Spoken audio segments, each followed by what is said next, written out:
नमस्कार। मैं विशुम्भरा भारती आपके बीच में फिर कुछ प्रेरणादायक विचार लेकर उपस्थित हुई हूँ।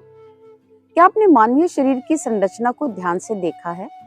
ईश्वर ने हमें देखने के लिए दो आंखें दी हैं, सुनने के लिए दो कान दिए हैं, काम करने के लिए दो हाथ दिए हैं, चलने के लिए दो पांव दिए हैं।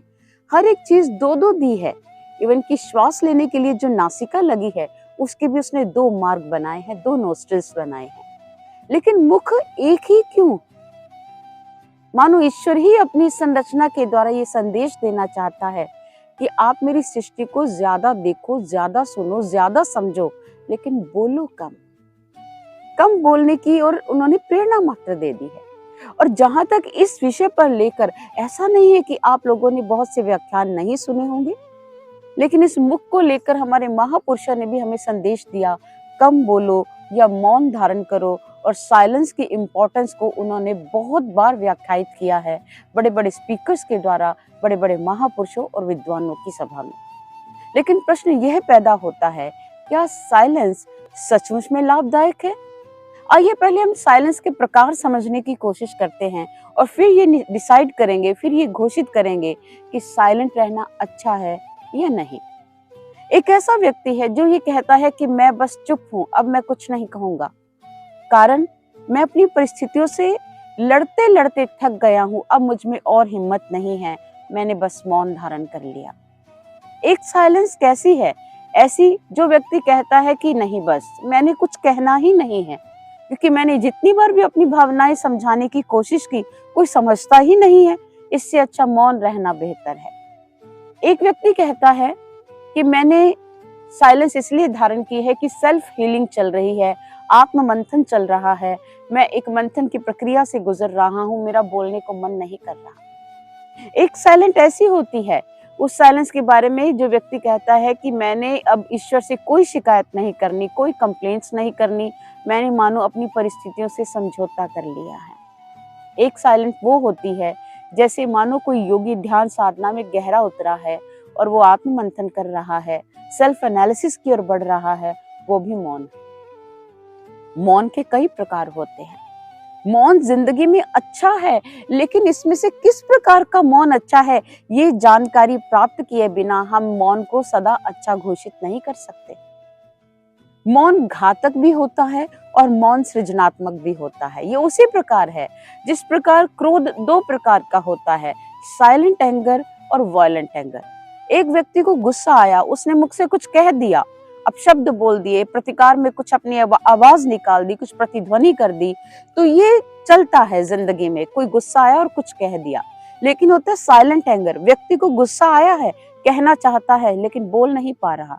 और जो साइलेंट एंगर होता है, उसमें व्यक्ति अपने आप ही अंदर घुलता चला जाता है और न जाने भविष्य में कितनी बीमारियों का शिकार हो जाता है। ऐसा व्यक्ति डिप्रेस्ड होता है, अंदर उफान है लेकिन बोल नहीं पा रहा।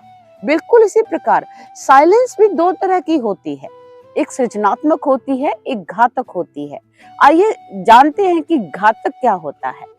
मान लो आपका कोई शत्रु है, आपका कोई एनिमी है, वो शांत बैठा है, अदरवाइज वो हमेशा ये प्रतिक्रिया करता रहता है कि मैं कैसे अनिष्ट पहुंचाऊं, मैं इसको कैसे पीड़ा दूं। लेकिन ऐसा व्यक्ति, जब ऐसा शत्रु मौन हो जाए, तो इसका मतलब ये नहीं कि आप निश्चिंत हो जाओ, इसका एक ही मतलब है कि उसके अंदर कुछ ऐसा चल रहा है, भविष्य की योजना चल रही है। आपको ऐसे मौनी शत्रु से भी सजग होना होगा, क्योंकि वो उस शांत समुद्र की तरह है जो बाहर से शांत दिखाई दे रहा है, लेकिन जब शांत समुद्र के अंदर का उफान बाहर आता है तो सिर्फ विनाश ही लेकर आता है। इसी प्रकार एक और व्यक्ति का मौन घातक होता है। वो कौन है? एक मनोरोगी, जिसकी लाइफ स्ट्रेस में गुजरी है, जिसकी लाइफ टेंशन में गुजरी है, जिसने कभी अपनी बात अपने माता पिता से भी व्यक्त ना की होगी, कभी अपने हृदय की बात कभी अपने दोस्तों से भी व्यक्त नहीं की होगी। माता पिता कहते हमारा बच्चा शांत स्वभाव का है, चुप रहता है, लेकिन बच्चे का शांत स्वभाव उसके भीतर क्या उफान मचा रहा है, ये आप शायद नहीं जानते हैं। व्यक्ति जो बच्चा स्ट्रेस में अपनी लाइफ गुजार रहा है, कहीं स्टडी का स्ट्रेस है, कहीं पेरेंट्स की एक्सपेक्टेशंस का स्ट्रेस है, कहीं कंपटीशन का स्ट्रेस है और कहीं पीर प्रेशर का स्ट्रेस है। इतने स्ट्रेस के बाद अगर बच्चा मौन है तो वो मनोरोग का शिकार हो जाएगा।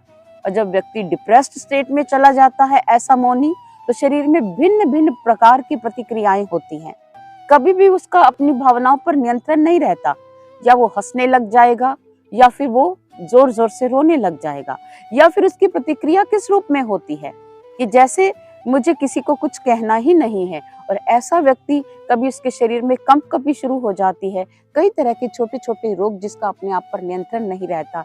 ऐसी परिस्थिति उस बच्चे के लिए घातक हो जाती है। इसी तरह ऐसा मौन घातक है।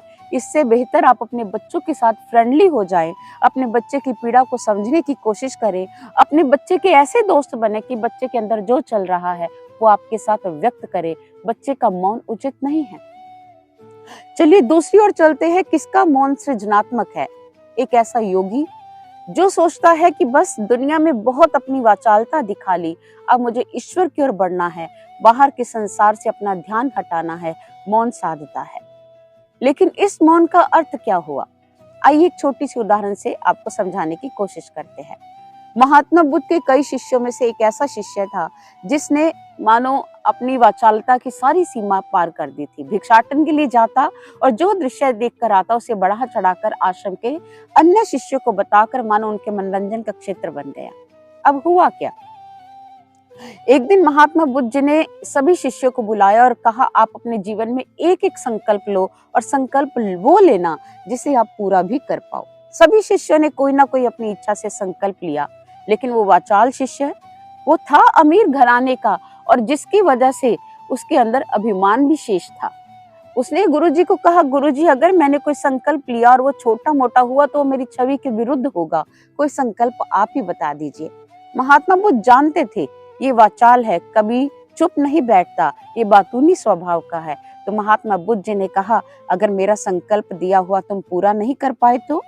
उन्होंने कहा, आप मुझे जानते नहीं है महात्मन, आप मुझे कोई भी संकल्प दीजिए। और बुद्ध ने उसे एक ही संकल्प करने को कहा, मौन धारण करने का। अब जो बहुत वाचाल है उससे मौन कहाँ धारण हो रहा है। कुछ दिन व्यतीत हुए, मौन रखे और बुद्ध के पास जाकर कहने लगा, भंते अब और नहीं सहा जा रहा, मेरे अंदर इतने विचार है, कैसे निकालूं, वो बार बार मुझे परेशान कर रहे हैं। और ये बात वो कागज कलम के साथ लिख कर देता है। बुद्ध कहते हैं कि अपने खुद पर अभी काम करो या अपना संकल्प तोड़ दो, ये तुम्हारी इच्छा है। और वो आगे प्रतिकार में लिखता है, अगर संकल्प तोड़ा तो आश्रम में मेरी बदनामी होगी, तोड़ूंगा तो नहीं। फिर चला गया, आश्रम छोड़कर जंगल में चला गया। मौन रखा हुआ है लेकिन अंदर तूफान है। अंदर किसी गुफा में रहने चला गया, मौन रखा है लेकिन तूफान कहीं ना कहीं थम गया और धीरे धीरे वो इंट्रोवर्ट हो गया। जब वो इंट्रोवर्ट हुआ तब जाकर उसका हृदय शांत हुआ, मन के विचार शांत हुए और वो लौट कर आता है, बुद्ध से कहता है, क्या अब मेरा मौन चल रहा है या अभी भी मेरा मौन नहीं पूरा हुआ या मैं संकल्प तोड़ चुका हूँ? बुद्ध कहते हैं, अब तुम्हारा मन शांत है, अब तुम बात भी करो तब भी मैं तुम्हें मौनी कहूंगा, तब भी मैं तुझे संकल्प रत कहूंगा, क्योंकि मुख से अपनी वाणी से अपनी आवाज को बंद कर लेना मौन नहीं होता।